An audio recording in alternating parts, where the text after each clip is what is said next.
ప్రభువైన యేసుక్రీస్తు నామములో మీ అందరికీ వందనాలు. నా దేవుడు మిమ్మల్ని మీ కుటుంబాలను నిండారులుగా దీవించునుగాక. ఈరోజు ఒక వాక్యాన్ని చదువుకొని ముందుకు నడవాలని, దేవుడు మనలో ఎలా ఉన్నాడో ఒకసారి దేవుని ప్రేమను బట్టి మనం ఎలా బ్రతకాలో కొన్ని మాటలు తెలుసుకుందాం. దేవుని ప్రేమ మనలో ఉండాలంటే మనం ఏం చేయాలి, మనం ఎలా నడవాలి, దేవునితో మనం ఎలా ఉండాలనే మాటలు ఈరోజు తెలుసుకుందాం.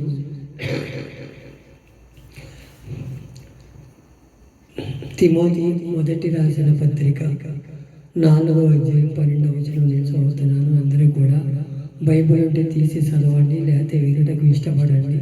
వినుట వల్ల విశ్వాసం కలుగును, చదువుట వల్ల జ్ఞానం కలుగునని లేఖనాల ద్వారా తెలియపరుస్తున్నారు. అందరూ కూడా బైబిల్ తీసి చదవండి, లేకపోతే వినండి. వినదాన్ని మీ హృదయంలో భద్రపరుచుకోవాలని కోరుకుంటున్నాను. తిమోతి మొదటి రాసిన పత్రిక 4వ అధ్యాయం 12వ వచనం. నీ యవ్వనమును బట్టి ఎవడునూ నిన్ను తునీకరింపనీయకుము గాని మాటలలోనూ ప్రవర్తనలోనూ ప్రేమలోనూ విశ్వాసంలోనూ అపవిత్రతలోనూ విశ్వాసుల మాదిరిగా ఉండుము అంటున్నాడు. ఇక్కడ తిమోతి అంటే దేవుని ఘనత పొందినవాడు, దేవునికి ఘనత తెచ్చినవాడు. ఆయనకి ఘనత తెచ్చుకోవాలి. నా దేవుడు గొప్పవాడని ఘనతను తెచ్చినవాడు. పౌలు శిష్యుల్లో ఒక శిష్యుడు ఆయన ఏమంటున్నాడు ఇక్కడ, నీ యవ్వనమును బట్టి ఎవడు నిన్ను తునీకరింపకుని అంటున్నాడు. మనం యవనస్తులుగా ఉన్నప్పుడు ఏదో కొన్ని చేస్తూ ఉన్నాం. అవన్నీ కూడా మనం ఎలా చేస్తున్నాము ఏంటనేది కొన్ని మనం తెలుసుకోవాలి. నీ ప్రవర్తనలోనంట, నీ మాటల ప్రవర్తనలో కానీ, నువ్వు నడిచే నడకలో కానీ, విశ్వాసంలో కానీ, నీ ప్రేమలో కానీ, ఇతరుల మీద ఎలా నడుస్తున్నావో, ఎలా ఉంటున్నావో నిన్ను నన్ను కూడా పరిశీలన చేసుకోమంటున్నాడు. యవనస్తులారా, మీ హృదయాన్ని కాపు కాసుకోండి. చెడు హృదయము చెడు తలంపులు ఈ లేకుండా నీ యవనాన్ని బట్టి నువ్వు తునీకరింపకము, నువ్వెవరిని కూడా తుంచి మాట్లాడకము అని లేఖనాల బట్టి తెలియపరుస్తున్నాడు. మనం ఏమైనా కొంచెం మాట్లాడామా, నేను గొప్ప, నాకు తెలుసు, నేను ఈ పని చేయగలను, నా దగ్గర బలం ఉంది, నా దగ్గర బలగం ఉంది, నేను అతిశయిస్తున్నానా అనే ఒకసారి మన హృదయాన్ని మనమే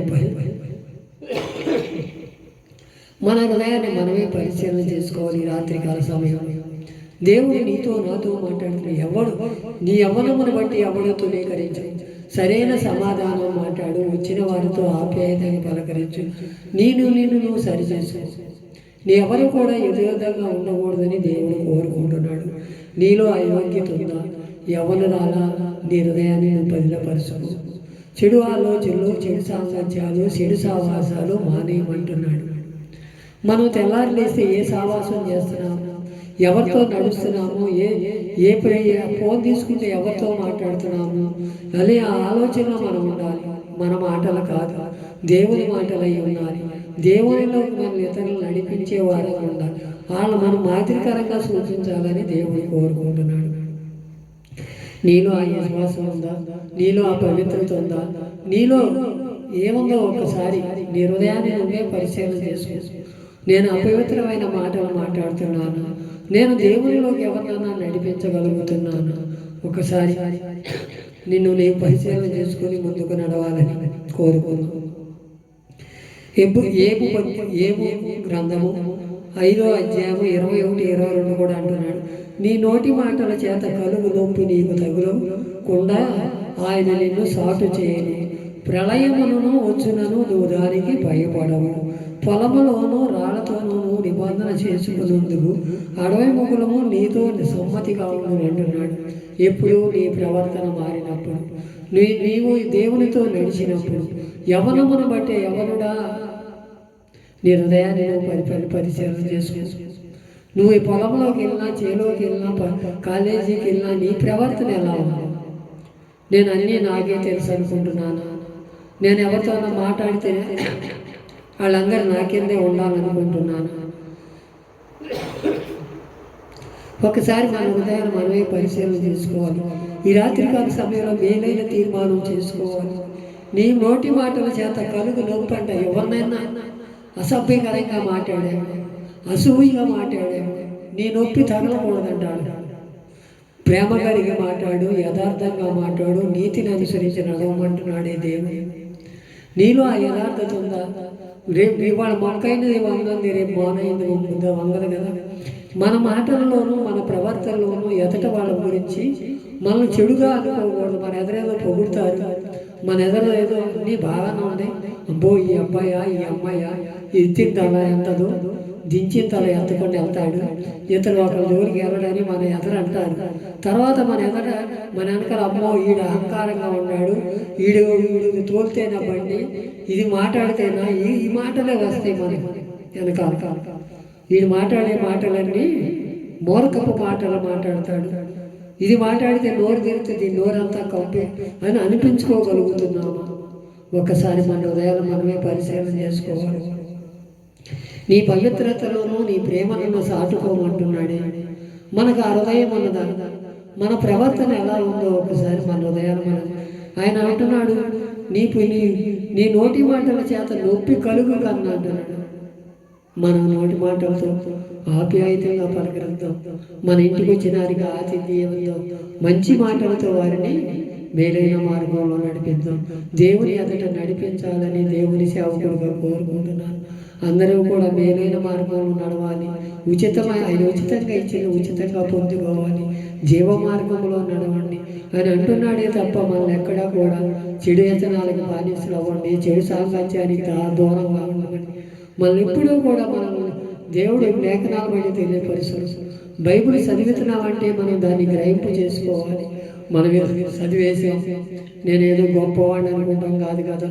మన జీవితాలు మార్చుకోవాలి. ఇకని మీదటైనా మన ప్రవర్తనలోనూ మన ప్రేమలోనూ యథార్థవంతులమై ఉండాలంట, నీతి గలవారమై ఉండాలంట, దేవుని నీతిని నెరవేర్చే వారంగా ఉండాలని దేవుడు కోరుకుంటున్నాడు. నీలో ఏ మాట ఉందో అయ్యే నిబంధన చేసుకుని ఉంటాయంట. అడవి ముగ్గురైనా సరే ఏదైనా కానీ నీకు సమ్మతిగా ఉంటాయంటాయి. నీవు మాట్లాడే మాటను బట్టి, నీ ప్రవర్తన బట్టి, నువ్వు నడిచే నడకను బట్టి దేవుడు చూసుచున్నాడు, ఇరుచున్నాడు. ప్రతిదీ కూడా ఆయన అసాధ్యమైనది ఏది కూడా లేదని ఈ రాత్రికాల సమయంలో మనం తెలుసుకోవాలి. యెషయా గ్రంథము 50:7 అన్నాడు, ప్రభువు యెహోవా నాకు సహాయం చేయవాడు కనుక నేను సిగ్గుపడలేదు, నేను సిగ్గుపడనని ఎరిగి నా ముఖమును చిక్కుముకి రాతి వలె చేసుకుందును అంటున్నాడు. మనం సిగ్గుపడకూడదు. దేవుని ఎదుట ఏది కావాలో అది అడగాలి. తండ్రిని అడిగినట్టు అడగాలి. నా తండ్రిని, నీ తండ్రి నేను ఏమడుగుతున్నావు అది నువ్వు అడుగు. తండ్రి అదయ్యా, నీ చిత్తంలో నేను నడవాలయ్యా, నీ కృప నా కాపుదలు ఉంచదయ్యా, నా నోటికి నీ కాల్చుకుంటానయ్యా, నా అసభ్యంగా ఏమైనా మాట్లాడేమన్నా, అసూయిగా ఏమైనా మాట్లాడాను, ఒకసారి నా హృదయాన్ని నేనే పరిశీలన చేసుకుంటానయ్యా అని ఓ తీర్మానం చేసుకుంటున్నావా లేదా? ఒకసారి నీ హృదయాన్ని నువ్వు నిబంధన చేసుకోవాలి. మేలైన నిబంధన చేసుకోవాలి. ఇతరులకు కీడు చేసే నిబంధన కాదు మనం చేసుకోవాలి. ఇతరులకు ఆయాసకరమైన మార్గంలో మనం నడిపించడానికి కాదు మనం పిలిచిన దేవుడు నమ్మదగిన వాడు. మనం నమ్మదగిన వాడు కాబట్టి ఆయన ఎదురు నమ్మకంగా ఉంటే నీ జీవితంలో నీ హృదయం బట్టి నేను ఎవడో తునీకరించకమని అంటున్నాడు. నీ హృదయంలో ఏముందో అది మన మనుషుల హృదయాలు ఎరిగిన వాడు మానవుడు కాదు కదా. దేవుడికి సమస్తము ఎరుసు. నీ హృదయం ఏముందో నా హృదయం ఏముందో ఆయన ఎదుట మనం ఏది కూడా దాచుకోకూడదు. మనం మేలైన మార్గంలో నడిపించాలని దేవుడు కోరుకుంటున్నాడు. ఇట్టి స్థితి నీ దగ్గర ఉందా? అలాంటి ఆయన ముఖం అంటే ఆయన ముఖాన్ని మనం చూడగలగాలంట. ఆ ముఖం తెల్లారి లేస్తే అయ్యా నీ ముఖము మనోహరమయ్యా, నీ తేజస్సు మహోపకారం చేస్తానయ్యా, నీ ముఖం నేను చూడాలయ్యా, నీ ముఖ దర్శనం నేను చేసుకోవాలని ఒక తీర్మానం చేసుకుంటున్నామా? లేదా ఒకసారి మన హృదయాలు మనం నీ ప్రవర్తనలోనూ నీ మాటలలోనూ ఏదైనా అననుకూలంగా ఉంటే దాన్ని సరి చేసుకోమంటున్నాడు. ఒక్కసారి నీ హృదయాన్ని నీ మాటల ప్రవర్తనను ఒకసారి సరి చేసుకుంటావా? దేవుడు నీతో మాట్లాడుతున్న మాట, ప్రభువయ్య నాకు సహాయం చేయండి, కొండల తట్టు నేను సూచనగను, ఆయన మాత్రమే నాకు సహాయం చేయాలని కోరుకుంటున్నావా? ఒకసారి నీ హృదయాన్ని నీ కుటుంబాన్ని కొట్టుకొని ఒకసారి జ్ఞాపకం చేసుకో. అయ్యా నేను ఎవరిని బట్టి నేను ఎవరినైనా తునీకరించానేమో, నా హృదయంలోనే నేను ఈ మాటలు ఉంచుకుంటానయ్యా, నీ చిత్తంలో నన్ను నడిపించాయి. ఈ రాత్రికాల సమయంలో ఎవరిని తునీకరించకూడదు, ఎవరిని అపకీర్తిగా మాట్లాడకూడదు, ఎవరిని తక్కువ చూపుతో చూడకుండా నీ సన్నిధిలో అందరూ సమానమేనయ్యా.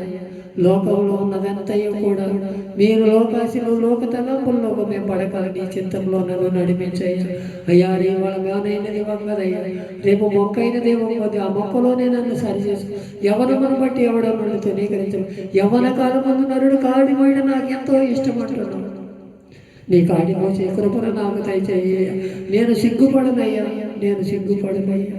నీ సన్నిధిలో నన్ను జ్ఞాపకం చేసుకోమని ఒక తీర్మానం చేసుకొని ఆయన వలె ఉందామా? 1 కొరింథీ 16:13 మెలకువగా ఉండడి, విశ్వాసముతో నిలకడగా ఉండడి, పౌరుషం గలవారై ఉండడి, బలవంతుడై ఉండడి, మీరు చేయు కార్యములన్నీ ప్రేమతో చేయండి అంటున్నాడు. మనకు ధైర్యం కావాలంటే మనం ఎదట వాళ్ళ దగ్గర నిజం ఒప్పుకున్నావా? ఎదట వాళ్ళని ఏదన్నా అపకీర్తిగా ఉన్నామా? మనం ఏమన్నా దొంగసాటిగా మనం వాళ్ళు ఏమన్నా అపకీర్తి చేస్తే అది మనం వాళ్ళ ఎదురునా ధైర్యంగా నిలబడలేము. మనం దేవుని ఎదట ధైర్యం తెచ్చుకోవాలి. బలవంతులై ఉండమంటున్నాడు. నీ ప్రేమ ఎలా ఉండాలంట? నువ్వు చేయి కార్యములన్నీ ప్రేమతో చేయమంటున్నాడు. ఏం చేస్తున్నావో, ఎలా చేస్తున్నావు ఒకసారి నీ హృదయాన్ని నువ్వే పరిచయం చేసుకో. దేవుని ప్రేమ మనలో ఉండాలంటే ఈ లక్షణాలు ఉండాలి. నీ ఎవరిని బట్టి ఎవడో తునీకరించకము. అయ్యా నీ మాట నా మాటలు ఏమన్నా ఎవరినైనా నొప్పి కలిగించే దయతో క్షమించయ్యా. ప్రళయం వచ్చినాను, ఏదొచ్చినాను నేను ఒక నిబంధన చేసుకుంటానయ్యా. నా నోటిని నేను కాసుకుంటానయ్యా. నీ చిత్తంలో నన్ను నడిపించయ్యా. యవ్వనమును బట్టి ఎవడో తునీకరించవద్దంటున్నాడయ్యా. నీ చిత్తంలో నన్ను నడిపించయ్యా. పౌరుషంగా తెచ్చుకొని బలవంతుడై ఉండమంటున్నావు. నీ చిత్తంలో నన్ను నడిపించయ్యా. మేము బలవంతులుగా ఉండటానికి ఎప్పుడూ బలహీనలమైనా సరే నీ వాక్యాన్ని బట్టి మేము బలవంతులమయ్యాం. పౌరుషం తెచ్చుకొని నీ వాక్యం ఎవరిచ్చే కృపను నాకు దయచేయ. ఇతరులకు మాదిరికరంగా జీవించే కృపను నాకు దయచేయమని ఈ రాత్రికాల సమయంలో తీర్మానం చేసుకొని దేవుని బిడ్డైన దేవుని పొందుకుందాం. ఇట్టి మాటలు దేవుడి వినికిలో దీవించి ఆశీర్వదించునుగాక. ఆమేన్.